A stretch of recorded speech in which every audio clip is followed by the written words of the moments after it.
कड़ी मेहनत के बाद भी आपको सफलता नहीं मिलती तो आपको इस एक रहस्य को जानने की जरूरत है, जिससे आप कम मेहनत करके आप बड़े आपको बेर साल से बड़ा मुकाम हासिल कर सकते हैं।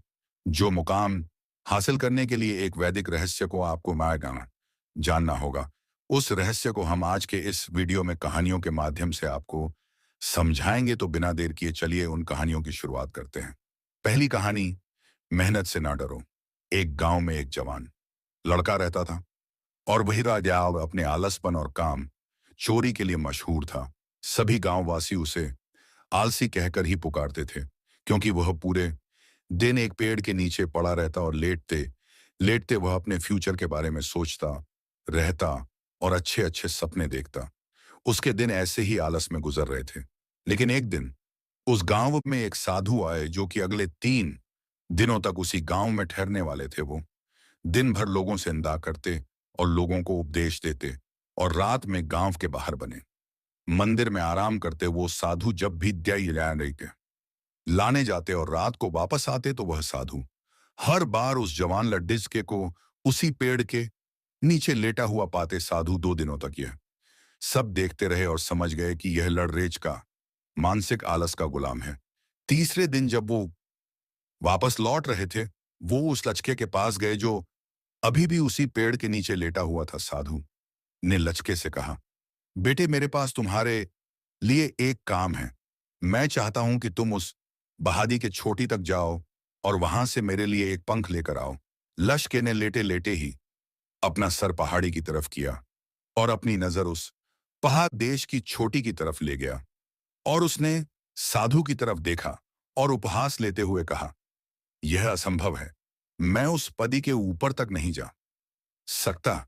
मैं बहुत आलसी हूं। साधु ने मुस्कुराते हुए कहा, अरे, मुझे जिस पंख की तलाश है वो इस पहाड़ के शिखर पर भी नहीं मिलेगा। वह तो इस पहाड़ी के दूसरे तरफ एक गुम्फा के अंदर मिलेगा, जिसके लिए इस पहाड़ी के शिखर तक चढ़कर फिर नीचे उतर करना होगा। लेकिन वह कोई साधारण पंख नहीं है। वह ऐसा पंख है जिसे तुमने कभी नहीं देखा होगा। वह पंख दुर्लभ लेकिन सुंदर पंख है जो रोशनी बिखेर है। साधु के इन बातों से उस लाड़ी के अंदर एक सटमट भर गई। उसने आज से पहले ऐसे पंख के बारे में कभी नहीं सुना था और ऐसे रोमांचक सफर के बारे में सुनकर वह अंदर ही अंदर एक्साइटमेंट से भरपूर हो गया था। इसीलिए उसने साधु के चुनौती को कबूल किया और वह पद की तरफ चल पड़ा। लेकिन चढ़ाई बड़ी बहुत लंबी और मुश्किल थी। जल्द ही लड्ढाच के का शरीर थकने लगा, सांस फूलने लगी और शरीर से पसीना बहने लगा। लेकिन फिर भी उसने चलना जारी रखा। वो जैसे जैसे ऊपर और ऊपर चढ़ता गया, उसे खुशी महसूस होने लगी जिसे उसने आज से पहले कभी महसूस नहीं किया था। आखिरकार जब वह कड़ी टियाई मेहनत और लंबे कोशिशों के बाद पदी के शिखर पर पहुंचा, तो वह पूरे तरीके से थक चुका था, लेकिन वह बहुत खुश था। उसे अंदर से आत्मसंतुष्टि का एहसास हो रहा था। उसके चेहरे पर योद्धाओं जैसी मुस्कान थी, जैसे उसने कोई युद्ध जीत लिया हो। फिर उसने पहाड़ के शिखर से नीचे देखा। उसके सामने एक बहुत ही मनमोहक नजारा था, लेकिन असली चुनौती आगे थी, क्योंकि उसे फिर उस पहाड़ से नीचे भी उतरना था और उस गुम्फा को भी ढूंढना था जिसमें पंख मिलने की बात कही गई थी। नीचे उतरना बहुत ही ज्यादा मुश्किल और खतरनाक था, क्योंकि ढलान ज्यादा गहरी थी और चढ़ाई के समय डर डिच का बहुत बार लड्डखत धया और गिरा भी था। तो वह डर भी उसके अंदर था। लेकिन साधु को वह पंख लाके देने के वादे की वजह से वह लगातार आगे बढ़ता रहा। काफी खोज मुशक्कल के बाद जब वह अंत में गुम्फा तक पहुंचा, तो उसने देखा कि पंख वहीं पहा हुआ था, जो कि ऊपर एक बड़ी सुराख से आने वाली रोशनी की वजह से चमक रहा था। फिर उसने उस पंख को उठाया और उसकी सुंदरता को देखता ही रह गया। वो काफी देर तक पंख को ही घूरता रहा, लेकिन फिर अचानक उसे याद आया, मुझे तो अभी वापस भी जाना है। उसने खुद की तरफ देखा। वो पूरी तरह से थक चुका था और वह चिंता में पड़ गया कि वह पहद में कैसे चढ़ेगा और वह साधु तक पंख कैसे पहुंचाएगा। एक पल के लिए उसने हार मानने के बारे में सोचा, लेकिन उसे वह खुशी और गर्व की भावना की याद आ गई जो उसने पहा दी के शिखर पर पहुंचकर महसूस किया था। उसे एहसास हुआ कि उसके अंदर इस सफर को दोबारा पूरा करने की ताकत और मजबूती है। वो दोबारा पहाड़ी पर चढ़ने लगा। उसके मांसपेशियों में दर्द हो रहा था और कमजोरी की वजह से पैर कांप रहे थे, सांस फूल रहे थे। वो कई बार लड्ड खदाकर गिर भी पड़ रहा, लेकिन उसने हार नहीं मानी। वो खुद को आगे बढ़ाने के लिए लगातार मोटिवेट करता है। अथक मेहनत और घंटों की कड़ कोशिशों के बाद जब वह साधु उदो के पास पहुंचा और उनके हाथों में वह पंख रखा तो उसके खुशी का ठिकाना ना रहा। उसे महसूस हुआ कि उसने आज अपने आलस पर काबू पा लिया है और कुछ बढ़िया करके दिखाया है।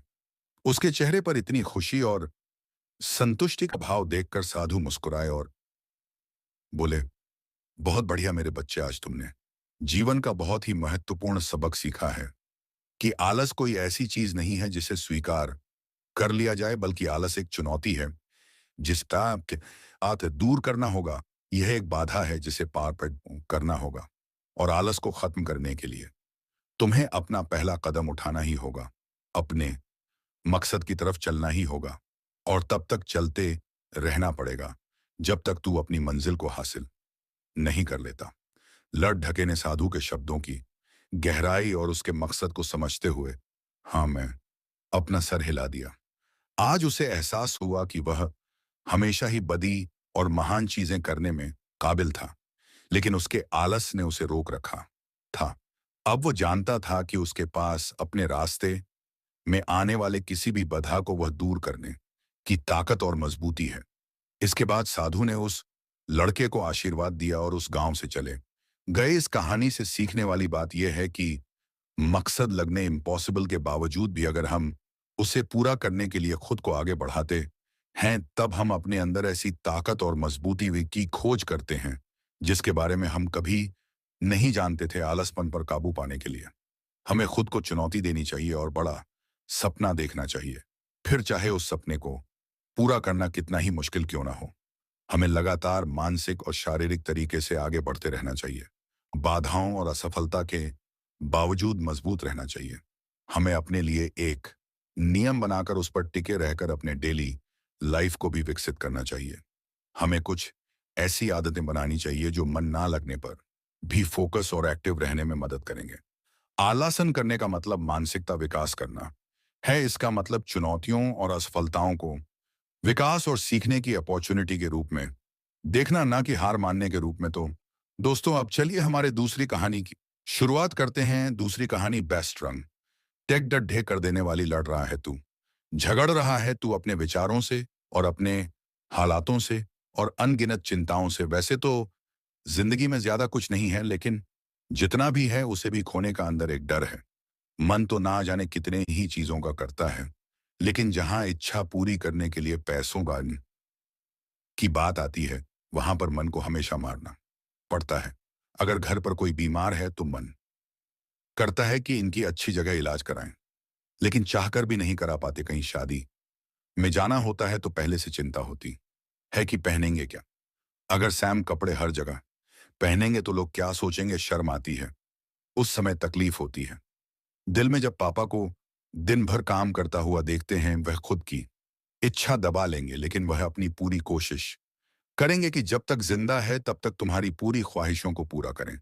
वह भले ही पूरे साल भर 80 के स्लीप और चप्पल पहन तेरे पशे पी लेंगे, अगर टूट जाएगी तो टांके लगवा देंगे, लेकिन पूरी कोशिश करते हैं कि बचपन में तुम सही चप्पल पहनो। पूरी फैमिली के मन में चिंता होती है कि महीना खत्म होने वाला है, घर का किराया भी देना है, लड़की के लिए लड़का भी देखना है और लड़के के लिए लड़की देखनी है। और हमारे हिंदुस्तान में इंसान जी नहीं बल्कि उसकी हैसियत देखी जाती है। लोग आपसे पूछेंगे कि आप कितना कमा लेते हो, ताकि वह लोग यह डिसाइड कर पाए कि आपको कितनी इज्जत देनी है। महंगाई दिन ब दिन बढ़ रही है, लेकिन आपकी कमाई नहीं बढ़ पा रही। खर्च बढ़ रहे हैं, लेकिन आपकी आमदनी नहीं बढ़ पा रही है। सिर्फ अठन्नी है, लेकिन खर्च रूपों में हो रहे हैं। हालत दिन दिन बदतर होते जा रहे हैं। यही समझ नहीं आ रहा है कि करूं क्या, जिंदगी में क्या करूंगा पता नहीं, क्या बनूंगा यह भी पता नहीं, और क्या पता आपके माता पिता संघर्ष करते करते ही दुनिया को अलविदा कह दें। क्या पता आपका लाइफ पार्टनर ही आपको छोड़ दे, क्योंकि आपका फ्यूचर सिक्योर नहीं है। क्या पता आपको इससे भी बुरे दिन देखना पड़े। माँ बाप ने उनकी जिंदगी में थोड़े से पैसे कमाए वह भी आपके ही एजुकेशन के लिए लगा दिए बाहर। आपको पढ़ने भेजो इस विश्वास के साथ कि कुछ तो करेगा, यह कुछ तो बनेगा। हर परिवार में ऐसा कोई एक होता है जो परिवार के गरीब के रेखाओं को तोड़कर पूरे परिवार को अमीर बना देता है। आपकी माँ बाप आपको वैसा इंसान देखना चाहते हैं, लेकिन आपके अंदर यह डर है कि आप कुछ कर भी पाओगे या कुछ नहीं कर पाओगे। अपने माँ बाप की उम्मीद पर खड़ा उतर पाओगे या नहीं उतर पाओगे। आपकी उम्र हो रही है और फिर भी आप मुफ्त की रोटियां तोड़ रहे हो, और रोटियां तोड़ने में भी शर्म आ रही है। कर रहे हो ना मेरे हर बात से रिलेट, और ना जाने ऐसी इतने ही मुश्किलें हैं जिसे मैं जिक्र ही नहीं किया तो क्या करें। इस समय मुझे तो दुख उसे वक्त होता है जब इन हालातों में लोगों को देखता हूं, लेकिन ऐसे हालातों में रहने के बावजूद भी लोगों का खून नहीं खोलता। आवारा की तरह घूमते रहते हैं दिन भर। क्या आपको पता है कि ऐसे हत्या लोग कभी अमीर क्यों नहीं बन पाते? ये बातें कैसी करते हैं कि कल मैंने पिलाई थी, आज तू पीला, आज पीने का बंदोबस्त मैं कर देता हूं, लेकिन चिकन तू खिलाएगा क्या? आपने कभी ऐसे लोगों को यह बात करते हुए देखा है कि मेरा यह सपना है और मेरी यह ड्रीम है कि मैं इसको पूरा करना चाहता हूं, मैं एक बार साल में यह अचीव कर लूंगा, और मैं यह कर रहा हूं, मैं वह कर रहा हूं। क्या आपने उनको कभी ऐसी बातें करते हुए देखा है? अगर उनके बात का लेवल ही ऐसा होगा और उनकी संगत ही ऐसी होगी तो ये आगे कैसे बढ़ेंगे? वह कभी भी अमीरी के बारे में और अपने सपने के बारे में, इन सब के बारे में बात ही नहीं करते। इसीलिए उनके पास कभी भी अमीरी आती ही नहीं है। तुम्हें हक नहीं है अपने हालात को दोस्त देने का, क्योंकि तुम 7 से 8 घंटे रोजाना फोन चला रहे हो। घर वालों की इज्जत ना करके तुम अपनी गर्लफ्रेंड पर दुनिया भर के सारे प्यार लुटा दे रहो। मैं तो कहता हूं कि तुम बहुत लकी हो अगर तुम एक गरीब परिवार में जन्म लिए हो, क्योंकि ऊपर वाला सिर्फ गरीब लोगों को ही अमीर बनने का मौका देता है। मैं शुक्रगुजार हूं अपने खुदा का जो मैं एक लोअर मिडिल क्लास फैमिली में पैदा हुआ हूं। मेरे पास खोने को कम और पाने आके को बहुत कुछ बाकी है मेरे हालात बदलने के लिए। खुदा ने मुझे 2 चीज दी थी, एक मेरा शरीर और दूसरा मेरा दिमाग, और ये दोनों ही चीज काफी है मेरी जिंदगी को बदलने के लिए। लेकिन मैंने अपने हालातों को नहीं दिया दोष, मैंने अपनी जिंदगी में सिर्फ बढ़ाया जोश, मेहनत हर दिन किया, संघर्ष हर दिन किया, और वह सारी चीजें देखी जो एक लोअर मिडिल क्लास वाला देखता है। मैं एक स्लीपर चप्पल को साल भर पहन लूंगा, लेकिन उधार लेकर एक नई चप्पल नहीं लेकर आऊंगा। और मन में एक उम्मीद थी और अटल विश्वास था कि मैं कर सकता हूं, मैं करूंगा और मैं करके ही रहूंगा। और अटल विश्वास के ताकत को दुनिया की कोई भी ताकत नहीं रोक सकती। पता करो वह चीजें जो तुम्हें आगे बढ़ने से रोक रहे हैं, उन सब चीजों को आज ही के आज अपनी जिंदगी से निकाल दो, खत्म कर दो। तू गम के अंधेरों में से बाहर निकल और कर्मों का तूफान पैदा कर, और मेहनत हर दिन कर, और संघर्ष हर दिन कर, और खुद पर विश्वास रख के मैं कर सकता हूं और मैं यह करूंगा। और अगर कर्म करने के बाद भी अगर कर्म का फल ना मिले तो सब्र रख, जिंदगी नीचे गिरा है तो फिर ऊपर उठ, और परेशानियों को खींच के एक तमाचा मार और बोल उसे, तू मुझे कब तक रोकेगी, कब तक तुम मुझसे मेरा हक का छीन होगे। एक दिन ऐसा आएगा जब परेशानियों को तुम्हारे आगे झुकना होगा और हार मानना होगा। परेशानियां भी झुकता है, बस झुकाने वाला चाहिए। एक दिन दुनिया में तुम्हारा नाम का भी शोर होगा, एक दिन दुनिया में तुम्हारा भी डंका बजेगा भी। आएगा कि तुम्हारा वक्त नहीं, तुम्हारा दौर आएगा। तो दोस्तों, अब चलिए हमारी तीसरी कहानी की शुरुआत करते हैं। तीसरी कहानी एक समय की बात है कि एक गांव में एक किसान रहता था जिसके पास एक गधा था, और वह गधा काफी बूढ़ा हो चुका था, और वह ताई अपने मालिक के लिए उतना काम नहीं कर पाता था। लेकिन वह गधा जंगल में घास खा रहा था, तभी वह एक बड़े से गड्ढे में गिर जाता है। मुझसे वो कि जो गड्ढा बहुत बड़ा और गहरा था। उस गड्ढे ने गड्ढे से निकलने की बहुत कोशिश की, वह लगातार जंप करता रहा, लेकिन वह गड्ढे से बाहर नहीं निकल पाया। गड्ढा यह देखकर डर गया और जोर जोर से चिल्ला लाने लगा। फिर लगभग 1 घंटे के बाद उसे किसका पड़ोसी वहां से गुजर रहा था तभी उसे गधे की जोर जोर से चिल्लाने की आवाज आई। पड़ोसी वहां से गुजर रहा था, तभी उसे गधे की जोर जोर से चिल्लाने की आवाज आई और वह उस बड़े से गड्ढे के पास गया और उसके अंदर देखा। जैसे ही उसने उस गड्ढे में उस किसान के गधे को देखा, तू तुरंत गांव गया और उस किसान को इस बारे में बताया। जैसे ही उस किसान को अपने गधे की बात पता चली, वह और उसके गांव वाले उसे गधे को बचाने के लिए उसे गड्ढे के पास पहुंचे। किसान ने गड्ढे के अंदर देखा तो उसको अपना गड्ढा दिखा जो बेब्स था और अपने मालिक को देख रहा था। उस किसान ने और बाकी लोगों ने बहुत कोशिश की उस गधे को बाहर निकालने की, लेकिन कोई भी उसे बाहर नहीं निकाल पाया। उन सब लोगों ने हर तरीका अपनाकर देख लिया, लेकिन वह गधा बाहर नहीं निकल पाया। यह देखकर वह किसान बहुत उदास हो गया। बहुत कोशिश करने के बाद भी वह सब मिलकर उस गधे को बाहर नहीं निकाल पाए। तभी उसे किसान ने सोचा कि यह गद्द तो बहुत बूढ़ा हो गया है, और फिर किसान और बाकी लोगों ने उस गधे को वहीं दफना कर देने का सोचा। सभी लोगों ने उस गड्ढे के अंदर मिट्टी डालना शुरू किया और तभी वह गड्ढा समझ गया कि मेरे साथ क्या हो रहा है। इस बात से वह बहुत उदास हो गया। वह पहले ही इतनी प्रॉब्लम में था और उसका मालिक उसे जिंदा दफनाना चाहता था। यह सोचकर वह जोर जोर से चिल्लाने लगा, लेकिन वह लोग उसे पर मिट्टी डालते रहे। थोड़ी देर मिट्टी डालने के बाद जब उस किसान ने उस गड्ढे में देखा तो वह देखकर हैरान हो गया। उसने देखा कि जब वह सारे लोग उस गड्ढे के ऊपर मिट्टी डाल रहे थे तो वह गधा अपनी पीठ को शेख हिला कर रहा था और मिट्टी को नीचे गिराकर उस पर खड़ा हो जा रहा था। और थोड़ी देर के बाद वह सारे लोग हैरान हो जाते हैं, क्योंकि वह गधा ऐसा करते करते उसे गड्ढे के बहुत ऊपर आ गया था और तभी वह गड्ढे से जंप लगाकर बाहर आ जाता है। अगर हम अपनी लाइफ में झांक कर देखें तो हमें पता चलेगा कि हम अपनी जिंदगी में कई बाधाओं का सामना करते हैं और तब हमें यह समझ नहीं आता है कि अब हमें क्या करना चाहिए। ऐसी सिचुएशन ही से घबराकर साहस नहीं हारना चाहिए, बल्कि हमें उन बाधाओं के साथ कदम मिलाकर आगे बढ़ना चाहिए। अगर वह गधा अपना साहस को खो देता तो उसका मरना तय था, लेकिन उसने अपना साहस नहीं खाया और अपने ऊपर गिरी मिट्टी को सरकाकर और उस पर खड़ा होता गया और उस गड्ढे से बाहर आ गया। ठीक इसी तरह भी अपना साहस नहीं खोना चाहिए और थोड़ा सुकून से अपनी प्रॉब्लम के बारे में सोचना चाहिए। हमें अपने रास्ते में आने वाली बाधाओं से हारना नहीं है, बल्कि बाधाओं को अपॉर्चुनिटी की तरह देखना है और अपनी लाइफ में आगे बढ़ना है।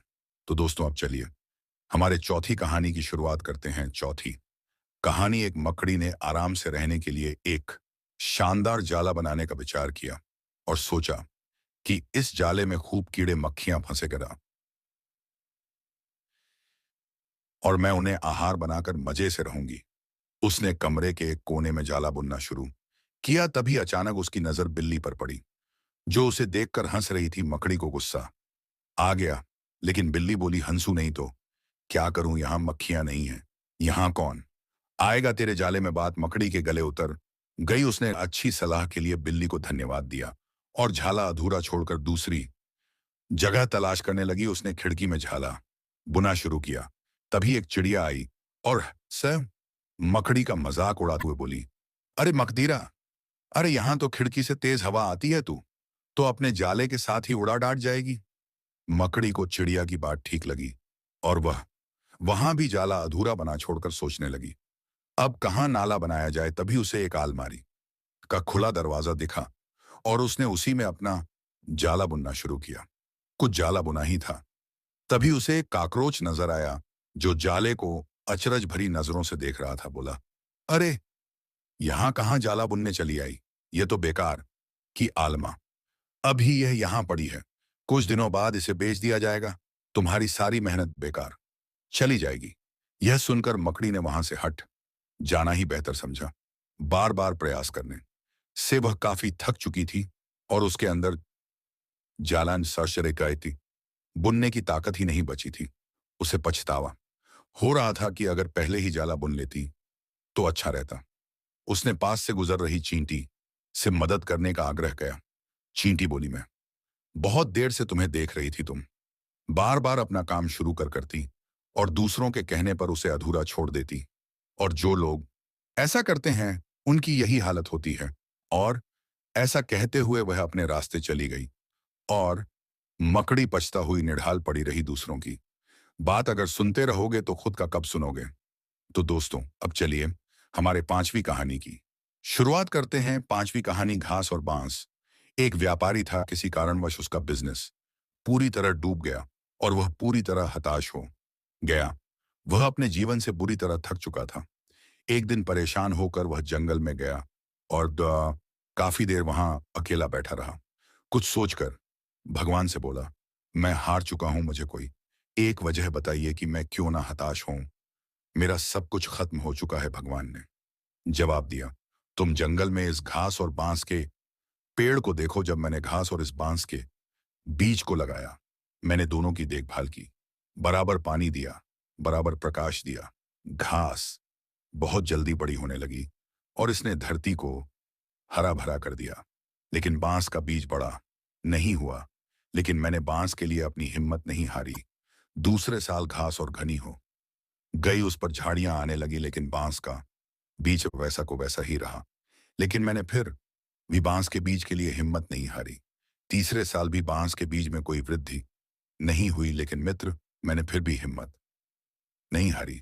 चौथे साल भी कुछ नहीं हुआ, लेकिन मैं लगा रहा। 5 साल बाद उस बांस के बीज से एक छोटा सा पौधा अंकुरित हुआ। घास की तुलना में यह बहुत छोटा और कमजोर था, लेकिन केवल 5 महीने बाद यह छोटा सा पौधा 100 फीट लंबा हो गया। मैंने बांस की जड़ को इतना बड़ा करने के लिए 5 साल का समय लगाया। इन 5 वर्षों में इसकी जड़ इतनी मजबूत हो गई कि 100 फीट ऊंचे बांस को संभाल सके। सीख, जब भी जीवन में संघर्ष करना पड़े तो समझिए कि आपकी जड़ मजबूत हो रही है। संघर्ष आपको मजबूत बना रहा है, जिससे कि आप आने वाले कल को सबसे बेहतरीन बना सको। किसी दूसरे से अपनी तुलना मत करो। कुछ सोचकर भगवान से बोला, मैं हार चुका हूं, मुझे कोई एक वजह बताइए कि मैं क्यों ना हताश हो। मेरा सब कुछ खत्म हो चुका है। भगवान ने जवाब दिया, तुम जंगल में इस घास और बांस के पेड़ को देखो। जब मैंने घास और इस बांस के बीज को लगाया, मैंने दोनों की देखभाल की, बराबर पानी दिया, बराबर प्रकाश दिया। घास बहुत जल्दी बड़ी होने लगी और इसने धरती को हरा भरा कर दिया। लेकिन बांस का बीज बड़ा नहीं हुआ। लेकिन मैंने बांस के लिए अपनी हिम्मत नहीं हारी। दूसरे साल घास और घनी हो गई, उस पर झाड़ियां आने लगी, लेकिन बांस का बीज वैसा का वैसा ही रहा। लेकिन मैंने फिर भी बांस के बीज के लिए हिम्मत नहीं हारी। तीसरे साल भी बांस के बीज में कोई वृद्धि नहीं हुई। लेकिन मित्र, मैंने फिर भी हिम्मत नहीं हारी। चौथे साल भी कुछ नहीं हुआ, लेकिन मैं लगा रहा। 5 साल बाद उस बांस के बीज से एक छोटा सा पौधा अंकुरित हुआ। घास की तुलना में यह बहुत छोटा और कमजोर था, लेकिन केवल 6 महीने बाद यह छोटा सा पौधा 100 फीट लंबा हो गया। मैंने बांस की जड़ को इतना बड़ा करने के लिए 5 साल का समय लगाया। इन 5 वर्षों में इसकी जड़ इतनी मजबूत हो गई कि 100 फीट ऊंचे बांस को संभाल सके। सीख, जब भी जीवन में संघर्ष करना पड़े तो समझिए कि आपकी जड़ मजबूत हो रही है। संघर्ष आपको मजबूत बना रहा है, जिससे कि आप आने वाले कल को सबसे बेहतरीन बना सको। किसी दूसरे से अपनी तुलना मत करो। तो दोस्तों, अब चलिए हम छठी कहानी की शुरुआत करते हैं। छठी कहानी, दोस्तों, बात बहुत समय पहले की है। एक गांव में एक अमीर जमींदार रहता था। उसे अपने पैसों पर बड़ा घमंड था। जितने अधिक पैसे उसके पास थे, उतना ही वह कंजूस भी था। अपने खेतों में काम करने वाले किसानों से वह खूब काम करवाता, मगर पगार कौड़ी भर भी ना देता। मजबूर गरीब किसान मन मारकर उसके खेत में काम करते। उसी गांव में रामू नामक एक किसान रहता था। उसके पास थोड़ी सी जमीन थी। उसी में खेती बाड़ी कर वह अपना और अपने परिवार का गुजारा चलाता था।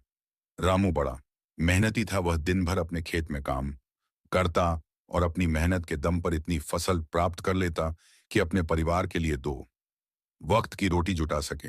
गांव के बाकी किसानों के पास रामू के मुकाबले अधिक जमीनें थीं। वे रामू की मेहनत देखकर हैरान होते कि कैसे इतनी सी जमीन में वह इतनी फसल उगा लेता है। एक साल गांव में भयंकर सूखा पड़ा। बिना बारिश के खेत खलिहान सूखने लगे। गरीब किसानों के पास सिंचाई की कोई व्यवस्था ना थी। वे सिंचाई के लिए बारिश पर ही निर्भर थे, इसलिए उनकी सारी फसल बर्बाद हो गई। रामू के साथ भी यही हुआ। अपने छोटे से खेत में वह किसी तरह अपने परिवार का पालन पोषण कर रहा था। अब उनके सामने भूखे मरने की नौबत आ गई। मजबूरी के कारण वह गांव के जमींदार के पास कर्ज मांगने गया। जमींदार कंजूस तो था। उसने सोचा कि यदि उसने रामू को पैसे दिए तो यह लौटा तो पाएगा नहीं, इसलिए इसे अपने खेत में काम पर लगा लेता हूं। मेहनती तो यह है ही और मजबूर भी, कम पैसों में दुगुनी मेहनत करवाऊंगी, उसने रामू से कहा। देख रामू, मैं तुझे कर्ज तो दे नहीं सकता, लेकिन तेरी इतनी मदद कर सकता हूं कि तुझे अपने खेत में काम पर रख लूं। तुझे महीने के 1,000 रुपये दे दिया करूंगा, पर मालिक दूसरे किसान तो 2,000 पाते हैं। रामू बोला, करना है तो कर, वरना मेरे पास किसानों की कमी नहीं। जमींदार बोला। मजबूर रामू क्या करता हामी भरकर घर लौट आया। अगले दिन से जमींदार के खेत में काम करने लगा। मेहनती तो वह था ही। वह खूब मेहनत और लगन से काम करता। उसने 4 महीने का काम 2 महीने में ही कर दिया। यह देख जमींदार बहुत खुश हुआ, लेकिन इसके मन में मक्कारी जाग उठी। उसने सोचा कि 4 महीने का काम तो इसने 2 ही महीने में कर दिया, क्यों ना इसे निकाल दूं, इससे मेरे 2 महीने के पैसे बच जाएंगे। उसने रामू को बुलाया और उसके 2 महीने के पैसे देकर कहा, रामू यह ले, तेरे पैसे कल से मत आना, अब मुझे तेरी जरूरत नहीं। यह सुनकर रामू परेशान हो गया। बड़ी मुश्किल से उसका घर चल रहा था। अब अपने परिवार का भरण पोषण कैसे करेगा। वह जमींदार के सामने गिड़गिड़ा आने लगा कि उसे काम से ना निकाले, लेकिन जमींदार ने उसकी एक ना सुनी और उसे काम से निकाल दिया। रामू आंखों में आंसू लेकर घर रोज चिंता से रात भर उसे नींद नहीं आई। सुबह उठकर उसने फैसला किया कि वह फिर से जमींदार के पास जाएगा और उससे विनती करेगा कि उसे वापस काम पर रख ले। वह जमींदार के घर के सामने जाकर बैठ गया।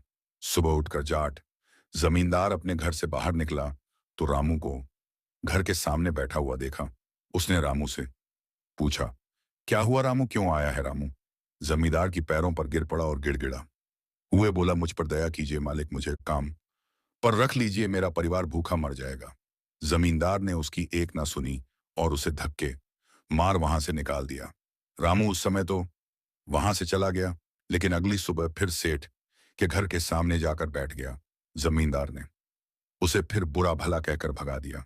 अब से रोज यही क्रम चलने लगा। रामू रोज जमींदार के घर के सामने जाकर बैठ जाता और जमींदार उसे भगा देता। पूरे गांव में इस बात की चर्चा होने लगी। सब जमींदार को भला बुरा कहने लगे। तंग आकर जमींदार ने सोचा कि क्यों ना कुछ दिन परिवार सहित दूसरे गांव चला जाऊं। मुझे घर पर देखकर रामू यहां आना बंद कर देगा। अगले दिन वह परिवार सहित दूसरे गांव अपने पिता रिश्तेदार के घर चला गया। 1015 दिन रिश्तेदार के घर रहने के बाद जब वह अपने घर लौटा तो रामू को अपने घर के सामने बैठा नहीं पाया।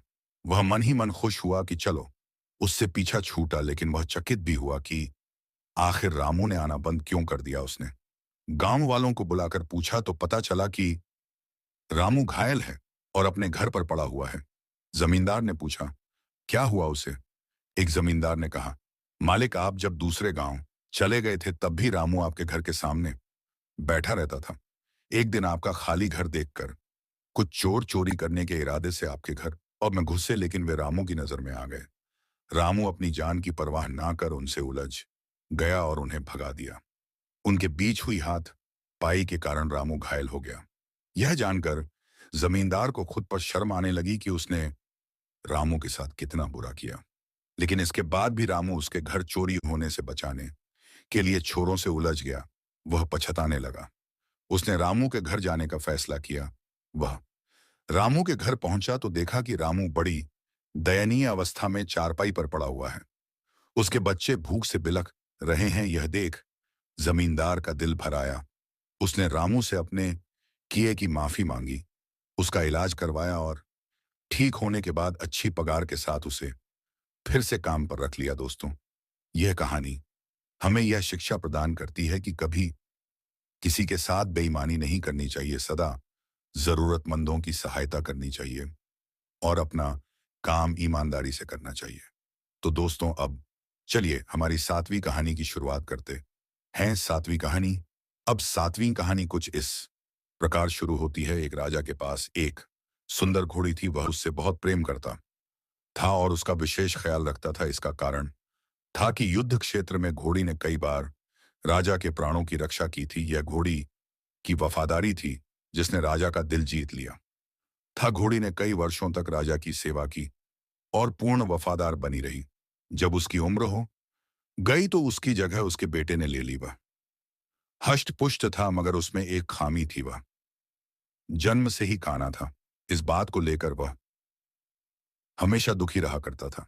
एक बार उसने घोड़ी से पूछा, माँ, मैं काना क्यों जन्मा? घोड़ी ने बताया, बेटा, जब तू मेरे गर्भ में था उस समय एक दिन राजा मेरी सवारी कर रहा था और मेरे कदम लड़खड़ा जाने पर आवेश में आकर उसने मुझे एक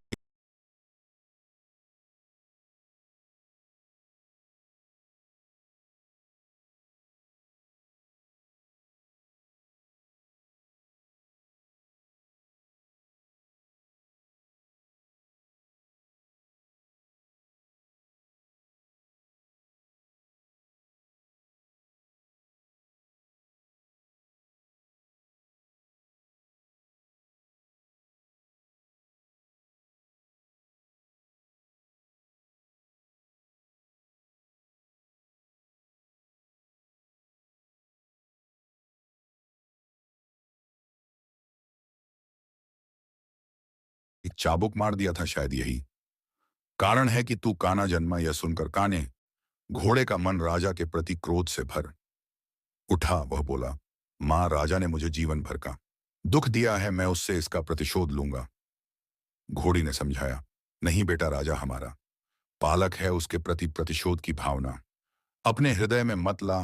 क्षणिक आवेग में उसे क्रोध आ गया और वह स्वयं पर नियंत्रण नहीं रख पाया। इसका अर्थ यह कतई नहीं कि वह हमसे प्रेम नहीं करता। तू प्रतिशोध लेने का विचार अपने हृदय से निकाल दे। मां के समझाने पर भी काने घोड़े का क्रोध शांत नहीं हुआ। वह राजा से प्रतिशोध लेने का अवसर ढूंढने लगा। बहुत जल्द उसे यह अवसर मिल भी गया। राजा युद्ध के मैदान में काने घोड़े पर सवार था। उसके और उसके पड़ोसी राज्य के राजा के बीच आसान युद्ध छिड़ा हुआ था। तलवारबाजी करते करते अचानक राजा घोड़े से नीचे गिर पड़ा। मौत उसके करीब थी। काना घोड़ा उसे वहीं उसी हाल में छोड़कर भाग सकता था, लेकिन उसने ऐसा नहीं किया। उसने फुर्ती दिखाई और राजा को फिर से अपनी पीठ पर बिठाकर उसके प्राण बचा लिए। वह चकित था कि उसने ऐसा क्यों किया। जिस व्यक्ति ने उसे काना बनाया, उसने उसके प्रति वफादारी क्यों दिखाई? क्यों उससे प्रतिशोध नहीं लिया? यह प्रश्न उसने घोड़ी से पूछा तो वह मुस्कुराते हुए बोली, तू आखिर बेटा किसका है? मेरा ना। मेरी छत्र छाया में तू पला बड़ा है। जो संस्कार मैंने तुझे दिए हैं वे तेरी रग रग में रच बस गए हैं। उन संस्कारों के विपरीत तू जा ही नहीं सकता। वफादारी तेरे खून में है बेटा, तू वफादार ही रहेगा। दोस्तों, यह कहानी हमें यह शिक्षा प्रदान करती है कि दोस्तों, संस्कारों का आचरण पर बड़ा गहरा प्रभाव पड़ता है। जिन संस्कारों के साए में बच्चे का पालन पोषण होता है वे उसके अवचेतन में गहरे तक समाहित हो जाते ते हैं। ऐसे में अपने संस्कारों के विपरीत वह चाह ही नहीं सकता। संस्कारों का सबसे बड़ा आधार परिवार है, जहां से संस्कारों की नींव पड़ती है। हर माता पिता की जिम्मेदारी है कि वे अपने परिवार को अच्छे संस्कारों की नींव दे। अच्छे संस्कार के परिवार का व्यक्ति संस्कारी बनेगा और अपने कर्मों से समाज में सदा सम्मान पाएगा। तो दोस्तों, अब चलिए हमारे 8वीं कहानी की शुरुआत करते हैं। 8वीं कहानी। दोस्तों, बात बहुत समय पहले की है। बहुत समय पहले की बात है। एक राज्य में एक राजा रहता था।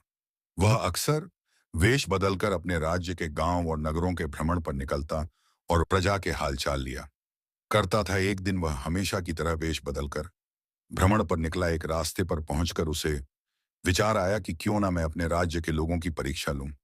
आखिर मुझे भी तो पता चले कि मेरे राज्य की प्रजा के चरित्र का पता चले। उसने एक रास्ते के किनारे पड़ा एक बड़ा सा पत्थर रास्ते के बीचों बीच धकेल दिया। रास्ते के बीचों बीच आ जाने की वजह से पत्थर ने आधा रास्ता घेर लिया था। वह रास्ते पर अवरोध की तरह था।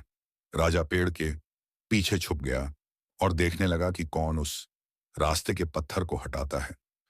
कई लोग उस बाई रास्ते से गुजरे और रास्ते पर पड़े पत्थर को देखकर अपनी असुविधा जताने लगे। वे राजा को कि बुराइयां करते कि उसे प्रजा की परेशानियों का ध्यान नहीं है रास्तों पर। इस तरह बड़े बड़े पत्थर पड़े रहते हैं, लेकिन उन्हें बंटने की कोई व्यवस्था नहीं रहती, किंतु कोई भी इस पत्थर को वहां से हटाने का प्रयास नहीं करता। राजा छुपकर सारा हाल देख रहा था। कई घंटे बीत गए थे, किंतु किसी ने उस पत्थर को हटाने का प्रयास नहीं किया था। राजा दुखी हो गया कि उसके राज्य के लोग कितने स्वार्थी हैं, जो दूसरों की मीन मेघ तो निकालते हैं पर खुद भलाई का कोई काम नहीं करते। वह स्वयं रास्ते पर पड़ा पत्थर हटाने के लिए आगे बढ़ा, तभी उसने देखा कि एक किसान पीठ पर डान की बोरी लादे आ रहा है। वह फिर पेड़ के पीछे छुप गया। उसने सोचा, इस व्यक्ति को देख लेता हूं, इसने भी पत्थर ना हटाया तो मैं स्वयं हटा दूंगा। किसान पत्थर के पास पहुंचा और ठहर गया। उसने अपने पीठ की भारी बोरी किसी तरह उतारी और एक किनारे रख दी। फिर वह पत्थर के पास गया और उसे हटाने के लिए जोर लगाने लगा। किसी तरह उसने पत्थर पर रास्ते के किनारे सरका दिया और हाथ झाड़ता हुआ बुदबुदाया, अब इस पत्थर के कारण रास्ते से जाने वाले राहगीरों को कोई परेशानी नहीं होगी। वह अपनी बोरी उठाने के लिए बढ़ने लगा तो उसकी नजर एक पुरली पर पड़ी। वो उसी स्थान पर थी जहां पत्थर पड़ा था। राजा ने ही वह पोटली पत्थर के नीचे दबाई थी। उसके साथ एक पत्र भी था। किसान ने पत्र पढ़ा। उसमें लिखा था, यह पोटली राज्य के राजा की तरफ से रास्ते का पत्थर हटाने वाले व्यक्ति का पुरस्कार है। किसान ने पोटली खोली। उसके सोने के सिक्के थे। उसने मन ही मन राजा का धन्यवाद किया। फिर सोने के सिक्कों की पोटली कमर में बांध कर धान की बोरी पीठ पर लाद कर अपने घर की ओर चला गया। सी एक रास्ते में आने वाली हर बाधाएं उन्नति का अवसर है, इसलिए बाधाओं से डरे नहीं, उनका सामना करें और उन्हें हटाकर जीवन में तरक्की के मार्ग पर आगे बढ़ें। दोना परोपकार करने वाले व्यक्ति को परोपकार का शुभ फल अवश्य मिलता है। तो दोस्तों, अब चलिए हमारे 9वीं कहानी की शुरुआत करते हैं। 9वीं कहानी, एक राज्य में एक राजा राज करता था। वह एक शानदार महल में रहता था जो कीमती पत्थरों से बना था और तेरी जिसमें तरह तरह की नक्काश की हुई थी। महल इतना सुंदर था कि उसके चर्चे दूर दूर तक फैले हुए थे। उसके महल के मुकाबले का महल आसपास के किसी भी राज्य के राजा के पास नहीं था। जो भी राजा का महल देखता उसकी प्रशंसा के पुल बांध देता। अपने महल की प्रशंसा सुनकर राजा फूला नहीं असम। धीरे धीरे उसमें घमंड घर कर गया। जो भी उसके महल में आता वह अपेक्षा करता कि उसके महल की प्रशंसा करें। यदि कोई उसके महल की प्रशंसा नहीं करता तो उसे बुरा लग जाता था। एक बार एक साधु उसके दरबार में या साधु से शास्त्र ज्ञान लेने के बाद राजा ने उससे कहा, गुरुवर, आज की रात आप यही ठहरे, मैं आपके रुकने की व्यवस्था करवाता हूं। साधु ने स्वीकृति देते हुए उत्तर दिया, राजन, इस सराय में मैं अवश्य ठहर। अपने महल को सराय कहे जाने पर राजा के अहंकार को चोट लगी। वह आग बबूला होकर बोला, गुरुवर, आप इस महल को सराय कर इसका अपमान कर रहे हैं। ऐसा महल दूर दूर तक ढूंढने पर भी आपको नहीं मिलेगा। यहां ठहरना आपका सौभाग्य होगा, अन्यथा दर दर भटकने वाले साधु के भाग्य में तो एक टूटी फूटी कुटिया भी नहीं होती। कृपया आप अपने शब्द वापस लीजिए। साधु मुस्कुराते हुए बोला, राजन, जो सत्य है मैंने वही कहा कि मैं अपने शब्द वापस नहीं लूंगा। यह मेरी दृष्टि में एक सराय ही है। यदि ऐसा है तो सिद्ध करके दिखाई। राजा ने साधु को चुनौती दी। एक ठीक है, मेरे एक प्रश्न का उत्तर दो। साधु ने कहा, पूछिए। आपसे पहले यह महल किसका था? मेरे पिताश्री का। उसके पहले उनके पिताश्री अर्थात मेरे दादाश्री का। उसके पहले उनके पिता श्री। इस महल का इतिहास बहुत पुराना है, राजा ने बताया। साधु ने कहा, आपकी बात ही सिद्ध करती है राजन कि यह महल एक सराय है जिसमें आपकी पीढ़ियां रहती आ रही हैं। आपके दादाश्री भी रहे, उसके बाद आपके पिताश्री, फिर उन्हें इसे छोड़कर जाना पड़ा। ठीक वैसे ही जैसे सराय में कुछ दिन रहने के बाद उसे छोड़कर जाना पड़ता है। आप भी एक दिन इस सराय को छोड़कर चले जाएंगे, तो फिर इसका इतना घमंड क्यों? साधु की बात सुनकर राजा बहुत प्रभावित हुआ। उसकी आंखों पर पड़ा घमंड का पर्दा उठ गया। वह हाथ जोड़कर साधु से बोला, गुरुवर, आपने आज सत्य से मेरा सामना करवाया। अब तब मैं अपने अहम में डूबा हुआ था, मुझे क्षमा कर दें। साधु ने राजा की क्षमा किया और उस रात महल में रुककर अगले दिन वहां से प्रस्थान कर लिया सीख यह दुनिया एक सराय की तरह है, जहां लोग आते हैं और कुछ दिन रहने के बाद चले जाते हैं। यहां से आप कुछ भी लेकर नहीं जाएंगे, लेकिन यदि आप कुछ देकर गए तो सदा इस दुनिया में आपका नाम अमर रहेगा।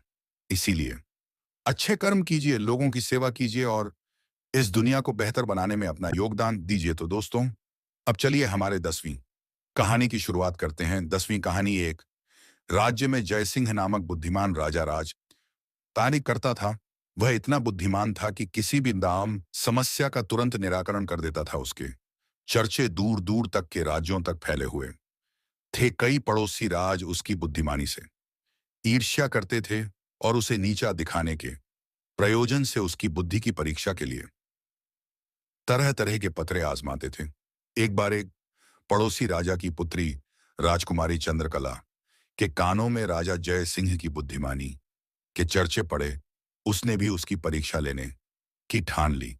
उसने अपने एक दूत के हाथों 2 फूल राजा जय सिंह के पास भिजवाए और साथ ही एक पत्र भी। राजा जय सिंह ने पत्र पढ़ा।